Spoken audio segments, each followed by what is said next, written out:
Otro de los rasgos, yo voy pasando con la bota de 7 leguas para poder completar todo este curso de metapolítica. Otro de los rasgos del pensamiento único respecto al pensamiento disidente es la isostenia cultural y el pensamiento lineal, como patologías del pensamiento único. ¿Qué quiere decir la isostenia? El término proviene de isos igual y estenos, de ahí viene estenografía, que quiere decir estrecho, pero se puede traducir por similar, porque la estenografía me permite a mí, por asociación de similitud, ver que con esas rayitas estoy diciendo tal palabra. Quiere decir estrecho, pero al mismo tiempo similar. Entonces, isostenia significa de similar consideración. La noción quiere indicar la existencia de gustos, actitudes, normas, estimaciones y expresiones artísticas contradictorias entre sí, pero de igual valoración cultural. Ello hace imposible una valoración jerárquica de los productos culturales. No se distingue lo bueno de lo malo, se intentan borrar todas las diferencias entre la cursilería y la maestría, entre lo lícito y lo ilícito, entre lo sagrado y lo profano, lo cotidiano y lo festivo. Así la televisión basura está en el mismo nivel que el más exquisito de los pintores, y los grandes textos literarios, perdiendo todo su valor en sí, solo son pretextos para otros textos. El reinado de la mediocridad desea justificar su propia incapacidad nivelando todo por el mismo rasero. Esto es lo que se llamó, un gran filósofo alemán que fue Max Scheler lo llamó la época de la nivelación. Estamos todos nivelados por lo bajo. Esto es lo que es la isostenia cultural, que es uno de los rasgos típicos del pensamiento políticamente correcto o del pensamiento único.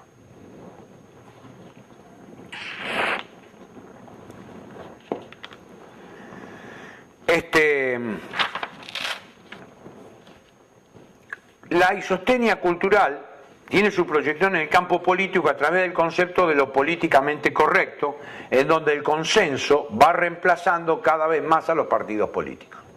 Como vimos que las instituciones de la democracia liberal no dan abasto, entonces se ha creado una parainstitución, que es el consenso, que trata de resolver los problemas más allá de las legislaturas, de los congresos, etc. De allí que con agudeza se haya hecho notar que hoy el discurso político que hemos caracterizado como un compromiso que no compromete se encuentra dirigido no al pueblo, sino a los medios de comunicación. Es decir, los políticos hoy no le hablan al pueblo, le hablan a los medios de comunicación, porque son los grandes medios de comunicación los que de alguna manera están constituyendo a este fenómeno de consolidar un consenso. El concepto de isostenia cultural, al sostener por principio el relativismo cultural y el escepticismo filosófico, limita la crítica a la esfera de la reflexión. Es meramente cultural.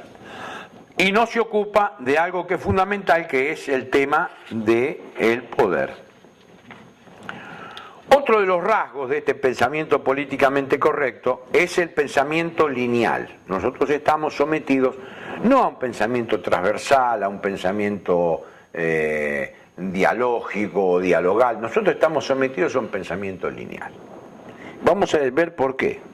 Cuando se aplican en un solo sentido las duplas, bueno, malo, progresista, reaccionario, izquierda, derecha, democrático, antidemocrático, popular, populista, tolerante, totalitario, relativista, absolutista, civilización, barbarie, y tantas otras como se le puede ocurrir a cada lector, se puede entonces hablar de un pensamiento lineal, sin matices, o esquematizado. Y esto es lo que sucede con el pensamiento único y políticamente correcto. Lo bueno para ellos es lo progresista, de izquierda, democrático, popular, tolerante, relativista y civilizado. Lo malo, reaccionario, de derecha, antidemocrático, populista, totalitario, absolutista y bárbaro. Y así funciona.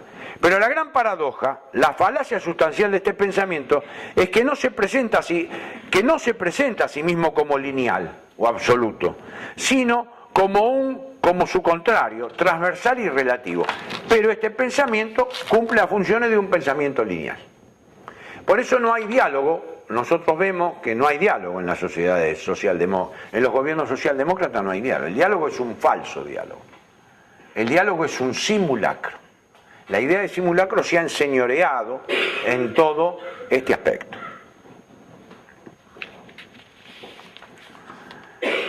La profunda, bueno, ¿qué tenemos que decir de ello?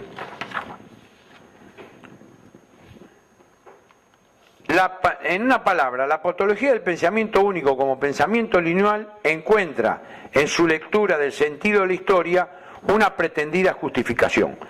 ¿Qué quiere decir? Este pensamiento lineal, como dijimos antes, va a interpretar a su vez la historia en forma lineal.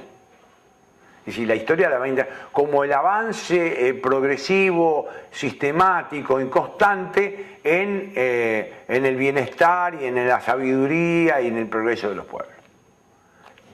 El pensamiento lineal también se introduce en el sentido de la historia. Ya que estamos con este tema de progreso, tenemos que hablar de dos ideas distintas de progreso. Que es este punto que me interesa, que forma parte del apartado que podríamos llamar de crecimiento y progreso. La idea de progreso sin fin es una de las ideas de la modernidad que se han quebrado con mayor resonancia. Bien que seguimos hablando del tema del progreso. Ya nadie cree en su sano juicio que la humanidad esté progresando indefinidamente, sobre todo después de los 2 bombazos atómicos en una guerra mundial con 40 millones de muertos, en el centro de la culta Europa, con más de 100 millones de muertos producidos por el comunismo en más de 70 años, con 70 conflictos bélicos locales de alta densidad durante el siglo XX, 70 conflictos de alta densidad. Todo ello adornado por varios genocidios, el armenio de 1915, hasta el africano de Darfur, que desde el 2003 hasta el presente, 2011, se come, ponemos nosotros, mata, tiene 10.000 muertos por mes. Por eso el Papa Juan Pablo II dijo que el siglo XX fue el siglo asesino. Hay que notar además que el mayor genocidio del siglo XX, el ucraniano, de los años 33 del 33 al 35, producido y ordenado y llevado a cabo por la troika de Kaganovsky, Kalinine e Igoda, al servicio de Stalin sobre Ucrania, que ocasionó más de 10 millones de muertos, todos ellos obviamente cristianos, ¿no? Este genocidio, Holodomor se le dice la Argentina reconoció este genocidio, Argentina, Canadá y Estados Unidos, nada más. Bueno, es un mérito de Argentina haber reconocido este genocidio por hambre, porque los ucranianos, los chacareros ucranianos no querían entregar todo su producto, querían quedarse con algo del producto, entonces le quitaban todo el producto, entonces no querían sembrar y bueno, y después los trasladaron a Siberia. Dice que 10.600.000 personas murieron en 2 años, fue un genocidio terrible, ¿no? Recién ahora se está reconociendo. Entonces vemos que no podemos hablar, nosotros estamos situados a principios del siglo XXI, no podemos hablar de progreso. Si vimos que el siglo XX fue un desastre, vemos que el siglo XXI en Darfur, en Sudán, lo estamos inaugurando con un genocidio. Ahora acabamos en el siglo XXI acaban de tirar no sé cuántos bombazos en Irak y todavía siguen muriendo. ¿Y cómo están solucionando los problemas en Libia? Y se está solucionando todo el problema que no indica ningún progreso, no hay ninguna solución dialogal.